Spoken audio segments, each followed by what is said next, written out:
That sets up debate number 2. Is there a sand mafia link to the fatal excursion in Himachal Pradesh? We say good evening to Priyanka Chaturvedi, spokesperson of the Congress, Vimlendu Jha, environmentalist and founder of Swecha, Professor Maharaj Pandit, head of Department of Environmental Studies of the Delhi University, and also Aman Sinha, leader of the BJP. Good evening to all of you. Priyanka Chaturvedi, first question to you. What two things which stand out? And I'd like your thoughts on that. One, the reaction of the Himachal Pradesh Chief Minister yesterday, where he actually cast aspersions and questioned the professors who were along with the students, saying they are at fault. Two, people of his own state turning around and saying that there is an alleged sand mafia link along with the project authorities and the administration and the roads that have been built right up to the riverbed. Had those roads not been there, these students would have not gone so far there and their lives could have been saved. 24 people missing, 5 bodies retrieved, 19 still to be found, Priyanka Chaturvedi. No, I'd just like to say a couple of things here. Now, what has happened has been very tragic, very unfortunate.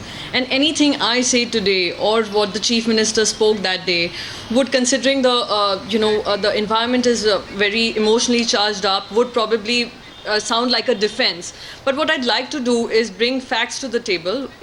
What the Chief Minister was saying was that there was a siren that was in place, that,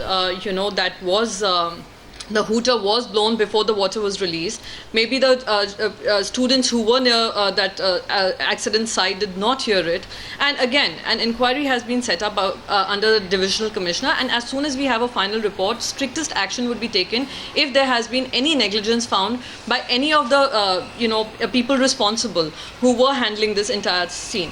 Now, secondly, with regard, I am sorry, you would have to repeat your second question. No, they say there is a sand mafia link. They say this has happened on the Beas River, which is under the forest area where sand mining is strictly banned. How is it that there are roads leading right up to the riverbeds from the national highway across the River Beas, all the way through, and we've put it out on camera here?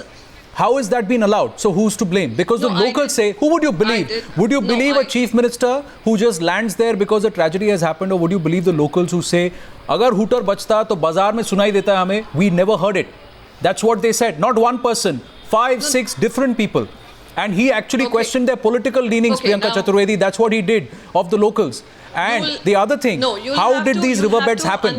Where at a place where it should not have been? Give me a chance to talk, go ahead. Anand. Go ahead. Give me a chance to talk. Go ahead, please. Now, yes. Okay. Now, when you say about the locals, there are also some locals who have come forward and said that they had warned the students not to go down. That particular place where they got down was not exactly a tourist spot, but they did get down there. So there are some locals who are even talking about that. Like I said, there is an inquiry in place under the Divisional Commissioner, and as soon as we have the report, and I say the strictest action would be taken by the government if anyone has been found negligent in doing their duty. So having said that, now when we talk about the sand mafia, there could be things that could be spoken in hindsight. Again, we need to wait for the report rather than jumping to conclusions here. There could be many other reasons. If there is negligence, people would be taken to task. Okay, Priyanka Chaturvedi, before we don't want to make it into a political debate, so before I go to Aman Sinha, I want to bring in Vimlendu Jha. Vimlendu, when Priyanka was responding, you were smiling because a lot of these arguments seem to be mere excuses. 24 lives have most likely been lost. So far, only 5 bodies have been found. What do you make of what the Congress government has said so far about this tragedy, which clearly, as has been proved irrefutably now, was avoidable? See, this is not the first time, and this is not the last time that we're actually seeing the disaster. It's just been, it's less than a year ago that we saw Kedarnath. Of course, that was a different kind of a flash flood and lives gone, and thousands of people are still actually missing. In this case, there's no excuse to say, oh, well, there was hooters raised, there were alarms, but nothing actually, maybe these kids didn't hear it. The thing is that there is encroachment, there is illegal sand mining that is actually happening in several parts of our country. There is no transparency that we actually see in the way these reservoirs or dams are actually managed all across the country. There have been several anti-dam groups or environmentalists or people like ourselves who've actually asked for a certain amount of transparency in terms of when should the water be released, how much water do we actually have, because these reservoirs or dams exist in areas that actually has people living around. So you can't really think of only growth, only water, and you can't look at water only as a natural, only as an economic resource, and that's the flaw that we're talking about. And when the government, be it BJP or or Congress here, when it actually tries to come forward and say, oh, well, there might be misgovernance or mismanagement or irresponsibility, there purely is, there clearly is, as in, you know, there's no other evidence. The fact that we have 24 people missing, the fact that we actually saw a road there, sand lifting happening on camera, we've seen similar instances in Hindon and Yamuna. So I think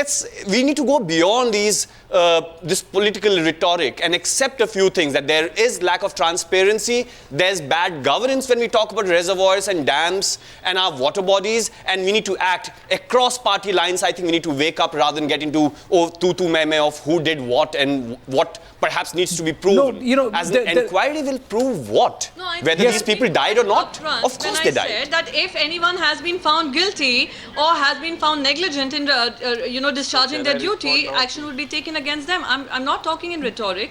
Please understand there is an inquiry that has been set up, and as soon as we have the report, we will ensure that whoever is found guilty is given the strictest action is taken against those people.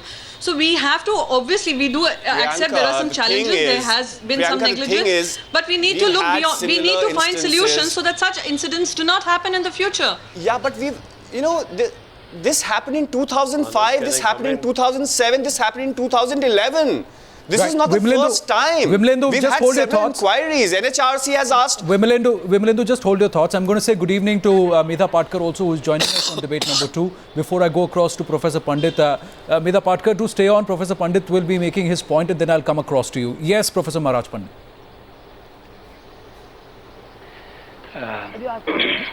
Good evening, Anand.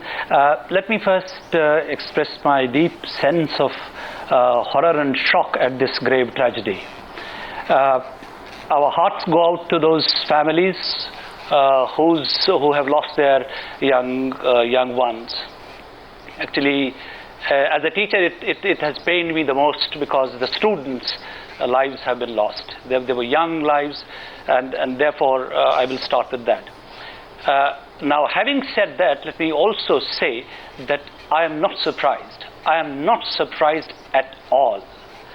If you recall, about a couple of years back, the same kind of tragedy happened at a place near Dakpathar, which is near Dehradun. There also, without any warning, they released water from the Yamuna barrage, and a number of people were washed away. So there is some of my esteemed panelists was talking about the foresight and hindsight and what sight. I don't think it's about that. It has been happening, and therefore we haven't learned. The sad fact is we're not learning from our previous mistakes. Now, let me come exactly, there is no point going around the circles, and I will tell you exactly what happens. Last year, if you remember, on June the 15th, we were traveling in Ganga Valley, my group with my students and with other doctoral students. We were going in Ganga Valley and we stopped at a dam site. And at that point of time, they had closed the gates of the dam, and then I saw some poor villagers going down deep at the toe of the dam and collecting whatever fish, because the water had evacuated. Therefore, there were some fish who were lying there, so they were catching the fish. I was yelling at them, why are you there? Because you are at the toe end of the dam. Come out. Anyway, they came after 5 or 10 minutes, and then they, of course, I said that why do you go there? Why don't you know that this gate can be opened and you will be washed away? They said, नहीं साहब ऐसा है, ये 5-6 बजे 6-7 बजे जो है ये खोल देंगे, तब तक हमारे पास काफी टाइम होता है. So that means that there is no hooter system. Many places there is. In Tehri Dam, there surely is. In fact, Medha Patkar, we're talking about not learning from mistakes. Even in this case, the kind of response we got from the government was, there was a hooter, some people heard it, maybe because of the sound of the river gushing down, the students wouldn't have heard it. The fact is, and this is something that a bereaved parent said, the point of a hooter is that people who are in danger should be able to hear it over the sound of the river. It's so callous, it's business as usual. Lives are lost, politicians come there, and then life just goes on for the politicians. What is being done? Are there any lessons going to be learnt even this time around, Medha Patkar?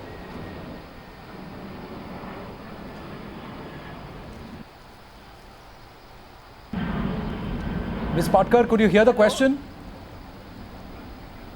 No, I could not get the question. Well, the question that Padmaja put across to you is that will there be any lessons that will be learnt? Because the point of a hooter is to try and allow people over and above the noise of the river or the sluice gates being opened. So will there be any lessons learnt, or will this be, chalta hai, hota hai, it happens, lives are lost, it's a tragedy, but what can we do?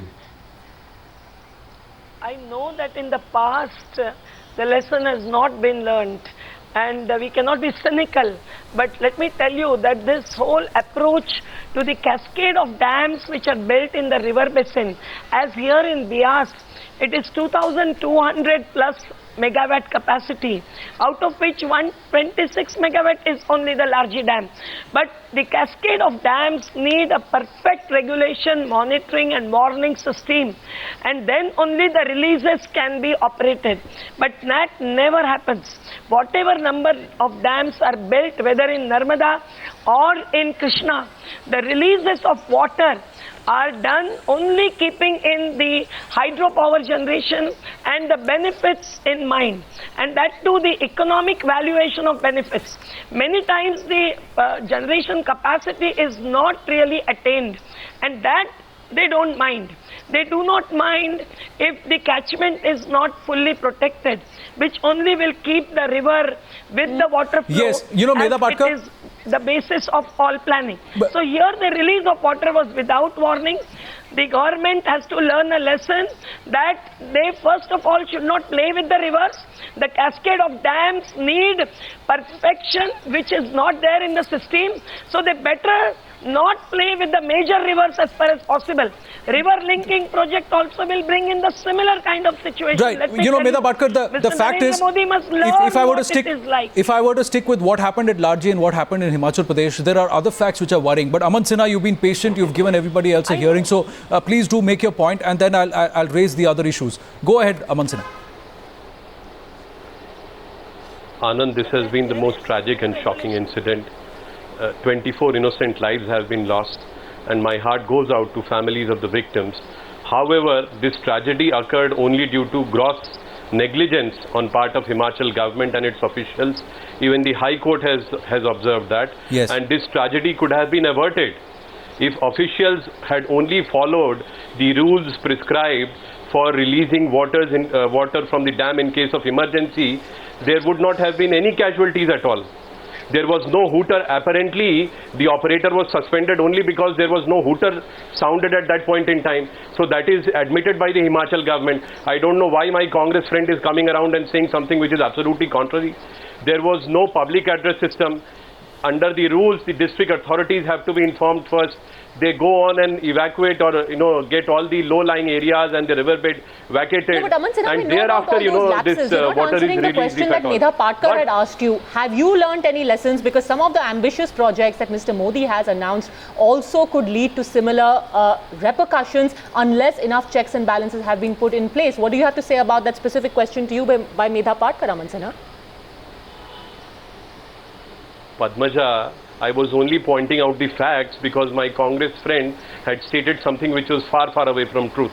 Now, as far as your question goes with regard to river and refute these charges that he's river networking and all those just hold on. Let there are clear rules which are prescribed. Yes. The problem is not that there are no rules. The problem is that they are not being implemented properly, and the problem is that the political leadership goes on to condone, this kind of gross criminal negligence.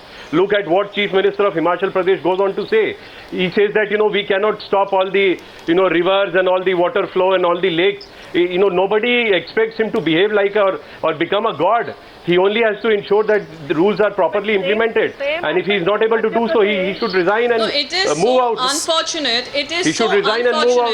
that the BJP spokesperson, chooses to politicize something like this. What is unfortunate is that first of all, Congress party spokesperson clearly lays out wrong facts. He is uttering absolute untruths here. Thereafter, the Chief Minister, Congress Chief Minister, goes on to say that no, this action has to be condoned in some manner or other. Aman Sinha, does this reflect the sensitivity No. I mean, I'm how sorry, Mr. insensitive and Sinha, unfortunate could it's this be? shameful that someone like you, that I'm someone, also sorry, a BJP Priyanka, I'm spokesperson extremely chooses sorry. to I expected chooses better to from you. discuss on the basis of lies. No, I also expect better from the BJP right now, considering that they are in the centre. They are also equally responsible. No, I'm sorry. did not word the use lie, but that you I can are also speaking bring that back is to lie. states. No, And I'm it's sorry. Priyanka Chaturvedi. We should not away from I'm what sorry. Please hold I your have to thoughts. cut you off. Please I hold your am sorry. thoughts. If you cannot Please state hold your facts, thoughts. Start reading. Aman and Sinha, you have no knowledge of Aman facts, Sinha, Priyanka at least don't Chaturvedi. speak lies. Please calm before down. you start accusing. Please calm down. What report? No. What report are you reading? Your Wait. Times now. Wait, no, Anand, wait. just one short point. Wait, Your Aman Times now Sinha, channel Mr. you have Sinha, shown that please there bear are with me. request you. The Please bear with least me. you can do. For minor The least you can do. There are The least you can do is follow up on news reports. That's the least you can do Aman Sinha, before you Priyanka make your life Chaturvedi, on please hold your national thoughts. and all these things. Please hold your thoughts. Mining mafia. There is Please hold your thoughts. connivance of mining mafia, Vimalendu, and the state government is protecting the mining mafia. Right. That's the bigger question that we are trying to ask that is here, reflected in because actions of the the facts are a Congress little spokesperson disturbing, and the Priyanka Congress Chaturvedi, and the facts are a little disturbing. What we got to understand is that the sluice gates were opened without warning even on Friday. The gates were opened again on Sunday. And what happened is that the dam was actually operating above its capacity. There is a negligence which is part, because the water levels were not checked earlier. It was a warning that went across to them. Third thing, the locals are also saying that these sluice gates get opened so that the silt can be cleared and the sand mining mafia can use the silt. They can take away the silt later on in the night. Now, this is what is further worrying. The other fact is, isn't it negligence? Is it enough to just suspend the engineers, the project engineers, Vimalendu Jha, who are responsible there because they did not blow the hooter? Or is there a larger problem at hand? Should we not question the authorities, the administration, and also the government, which has so far turned a blind eye? Does it take the loss of lives for people to wake up, and that to 24? Because this is not the first instance. Contrary to what the Panchayati Raj Minister of Himachal Pradesh said, there is a previous case not just too far back where 2 people died because of a sluice gate being opened like this, and it has happened in the past, and the Himachal government has not responded. That is the bigger issue. Anand. Yeah, Anand, yeah, absolutely. So in fact, if you see, this time it is a Congress government, and earlier in 2005 in Madhya Pradesh, it was actually BJP government, right? In 2005, in 2007, in 2009. So, as in, what were the reasons for BJP government to really do similar blunders? So we need to really look at there's some problem in the way dams are conceptualized, water bodies are imagined by our governments across party lines, and we need to really look at that. As in, why did the people who lived around, they did not know how much water is there in that reservoir, or how much water could be released at a particular hour, or if, for example, there are two theories. As in, they say, well, there was overproduction of electricity and or under need of electricity, and that's why perhaps the plant was to be stopped, and that's why it all got flooded. Whatever be the reason of flooding, it's I think the larger question that we need to really ask, and not just for this particular unfortunate tragedy, is that how are these reservoirs or water bodies that are actually like bombs, these are actually high security, high damage creating installations, how are they managed? Are they people friendly? Are they ecology friendly? Is our government only looking at this as something that churns energy and money, or it also takes care of people and their interest and gets them involved in participation? Anand, I think we are going away from the debate. Whose dam is it anyway? Yes, we are. Excuse me. Yeah, but we've got to wind up this debate because we're paucity of time. But Professor Pandit, go ahead. Final point, quickly, please. Yes. Yeah, you see, there is no point, again going into the bigger issue of dams and other things. There is a problem that standard operating procedures are not being followed. That is the crux of the matter. Okay. Now, it doesn't have to do with dams, pro-dam, anti-dam, and that's a bigger debate. That's a debate, separate debate. The simple thing is that standard operating procedures like hooters. Yes, and that's a part of the manual. That is the dam operation manual will have it, but they don't do it. Why don't they do it? No. So there should be that should be the but beyond the SOP, Professor Pandit, they should have. The larger point as we wind up, I'm sorry we've got we're short on time here. The larger point is those roads right into the riverbeds. The mining mafia from the highway right to the riverbed, how are those roads allowed to be made in the first place? Who's responsible for that? Who's monitoring that? And that too on the Beas River, which is a forest zone, which is illegal. So somewhere somebody else is accountable, and you cannot. It's not enough. It's not enough. It's not enough just to sack just some of the project operators there. There is a larger hand at play, as the locals allege. That is true. But the roads, roads are there, but people also should understand that they should not go just below the dam toe. That is a that is okay. Deadly kind of a thing. You can't go into the snake's den. There was not. No, that so was not okay. People live there. There are villages around. What are we talking about? No, there are villages and there are people, there are settlements around. No, you cannot say, well, people the settlements should not will go. remain. Let me tell you that The mining mafia shouldn't. Please listen. The settlements will remain. People should be there. There should be alarm. There should be standard operating procedures. But what about the mining mafia and the roads right to the riverbed? They shouldn't be there. Ladies and gentlemen, really short on time. Really short on time. I would like to extend the debate, but we cannot. Short on time. Thank you for your thoughts. We'll continue this discussion. It's not the end of it. There are more reports coming forth. Thank you for your thoughts. We have to wind up debate number 2. Thank you very much.